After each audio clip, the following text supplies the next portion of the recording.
Mais nous sommes en direct avec Benjamin Lucas, bonjour.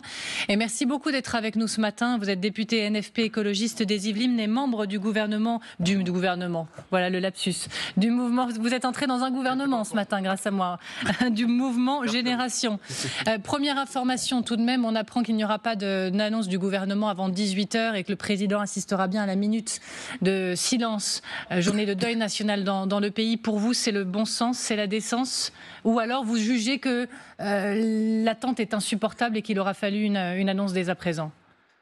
Non, moi je ne vis pas dans l'angoisse de l'annonce de ce gouvernement qui va être un gouvernement typique de tous les gouvernements macronistes, des figures bien à droite, c'est leur parcours, il est respectable, et puis quelques renégats venus de la gauche il y a très longtemps. Donc je n'ai pas d'attente, de fébrilité particulière avec ce casting. Ce qui m'intéresse, c'est la ligne politique, et malheureusement j'en ai une idée assez précise. En revanche, oui, je pense qu'il était normal de ne pas percuter un deuil national qui nous unit dans l'émotion et qui doit être respecté.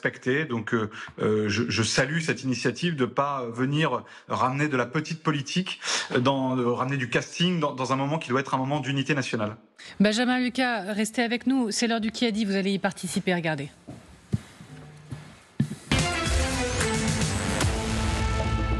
Qui a parlé d'opération de fond de tiroir en cours à Matignon? Je crois que c'est moi. Eh oui, c'est vous, Benjamin Lucas, bien joué. Eh oui, c'est tout à fait exceptionnel comme exercice, mais oui, vous avez parlé d'opération fond de tiroir en cours à Matignon. C'est rude. Pourquoi opération fond de tiroir? Qu'est-ce qui vous permet de le dire, ça?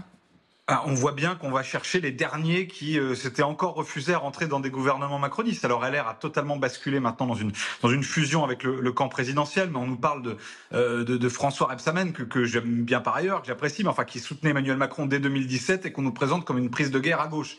Donc je trouve qu'il y a là quelque chose d'assez pathétique dans ce gouvernement. On nous réinvente en permanence le macronisme, c'est-à-dire cette idée du en même temps. On va prendre, j'entendais le Premier ministre, enfin j'entendais vos confrères, vos consoeurs dire le Premier ministre veut un tiers gauche, un tiers centre, un tiers droite. Bon, on nous refait le coup qu'on nous fait éternellement depuis 2017 de cette idée qu'il n'y aurait plus de clivage entre la gauche et la droite. Et finalement, il y a une donnée nouvelle, c'est que là, on prend vraiment les perdants des élections. J'entends le nom de monsieur Mignola, de madame El Haïry, qui ont été défaits aux élections législatives.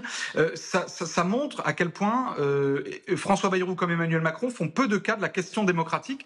Et ça, je crois que c'est grave si on veut être un peu plus sérieux que la boutade que j'ai faite sur les réseaux sociaux. Je pense qu'il faut prendre soin de la démocratie. On voit qu'elle est mortelle. On voit ce qui se passe à travers le monde, on voit la défiance qui existe dans notre pays à l'égard de nos institutions et à l'égard même de la démocratie comme régime le plus efficace pour répondre aux crises et s'affranchir ainsi des règles de la démocratie, par exemple des règles sur le non-cumul entre Premier ministre et maire d'une grande ville, sur le fait que quand on a été battu aux élections législatives, on n'entre pas au gouvernement dans l'un des gouvernements qui suivent. Le fait que le Premier ministre et le Président envisagent de s'affranchir de tout cela m'inquiète beaucoup, pas simplement pour ce gouvernement, dont je pense qu'il va tomber bientôt, mais pour la poursuite de notre travail pour rendre confiance vis-à-vis de nos concitoyens à la démocratie. Vous n'avez jamais eu l'intention d'entrer dans un quelconque gouvernement mené par François Bayrou, de toute façon. Et est-ce que vous avez eu l'idée quand même de l'union nationale?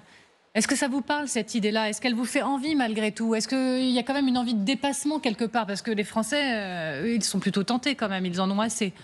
Mais on me pose la question depuis 2017 et depuis que j'ai refusé, comme beaucoup d'autres d'ailleurs, de soutenir Emmanuel Macron. Mais l'union, elle ne se décrète pas. L'union, elle existe dans l'émotion, par exemple, dans le deuil que nous avons, dans le soutien que nous avons avec nos compatriotes mahorais actuellement. L'union, elle peut se faire sur des sujets comme l'inscription de l'IVG dans la Constitution, ce que nous avons fait. Nous sommes capables de nous unir. Simplement, il y a des projets politiques qui sont antagonistes. Parce qu'il y a dans le pays des antagonismes dans la société. On va être dans quelques jours, demain, autour de la table du réveillon. On aura dans nos familles des gens qui ne sont pas forcément d'accord sur tout et qui sont le reflet de cette société. C'est pareil dans le champ politique. Je ne peux pas m'unir avec monsieur Darmanin qui a fait la loi immigration dont je considère qu'elle est d'inspiration lepéniste. Alors, Benjamin je ne peux Lucas, pas m'unir avec madame Borne qui a fait la retraite à 64 ans. Alors, je ne peux pas m'unir avec monsieur Kasbarian qui stigmatise les fonctionnaires et les locataires. Voilà, les convictions, ça compte, et je crois que si on veut préserver la démocratie et empêcher l'extrême droite d'arriver au pouvoir, il faut maintenir un dialogue démocratique dans lequel il y a une gauche et une droite qui ne sont pas d'accord, et c'est pas grave. Moi, je serai dans l'opposition. Benjamin Lucas, justement, permettez-moi de vous demander quelle sera votre attitude, mais celle de l'ensemble de la gauche et du Parti socialiste, de vous, face à ce gouvernement tel qu'il est en train de se dessiner. Quelle sera votre attitude? Tout faire pour le faire tomber?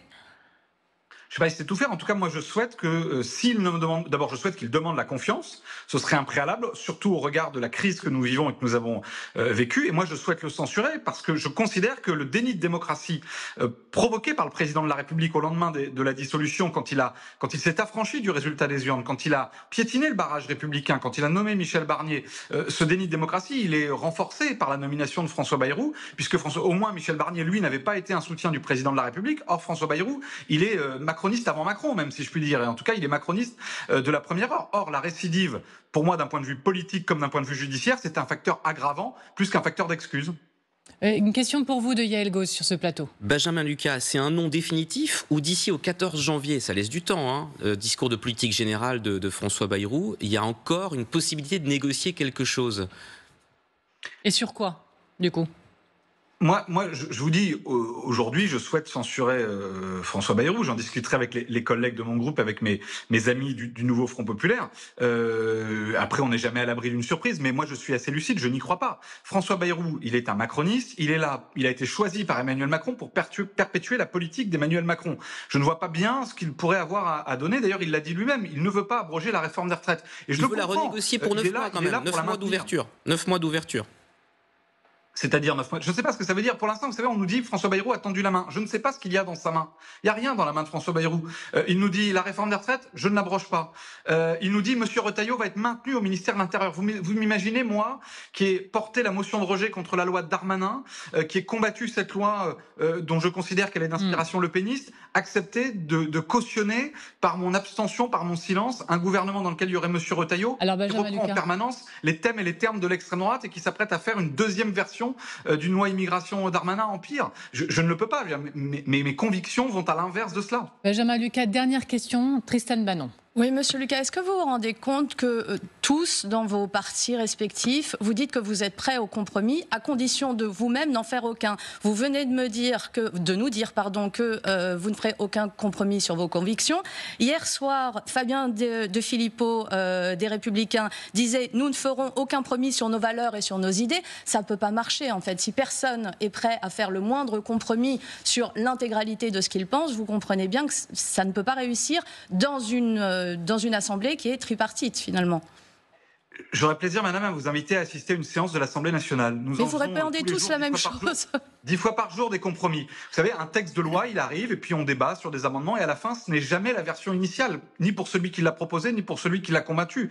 Et je pourrais vous citer 40 exemples dans mon court mandat de parlementaire. Je le suis depuis 2022, ça fait déjà 2 mandats grâce à Emmanuel Macron. Je pourrais vous citer plein d'exemples sur lesquels nous faisons des compromis. De faire un gouvernement. Moi, je rends compte à des électrices et à des électeurs. Voilà. Moi, je ne rends pas compte à un récit médiatique, je ne rends pas compte à Monsieur Bayrou, je rends compte à des électrices et des électeurs qui m'ont donné mandat d'abroger la retraite à 64 ans. Je rends compte à des électrices et à des électeurs dans nos quartiers populaires, dans nos villages, qui souffrent aujourd'hui du départ des services publics. Je rends compte à des électeurs qui soutiennent leurs maires, leurs collectivités locales, qui aujourd'hui sont asphyxiées par l'austérité. Voilà à qui je rends compte et voilà auprès de qui je veux faire des compromis. Merci. Mais je ne m'inscris pas, dans une logique de compromis avec des gens qui sont inflexibles, parce que Monsieur Bayrou, il est inflexible. S'il abroge la réforme des retraites, moi je veux bien lui donner un sursis à Matignon, mais ça ne règle pas un certain nombre de problèmes. Mais il ne veut même pas abroger cette réforme des retraites pour en rediscuter ensuite. Il nous dit on va discuter puis on verra dans quelques mois. Bon, dans quelques mois, il ne sera plus à Matignon. Merci beaucoup, Benjamin Lucas. Il vend du vent. Merci Benjamin Lucas. Très joli sapin de Noël derrière vous. Vous nous mettez malgré tout dans l'ambiance. Merci pour le choix du cadre. Joyeux Noël. Merci à vous. Oui,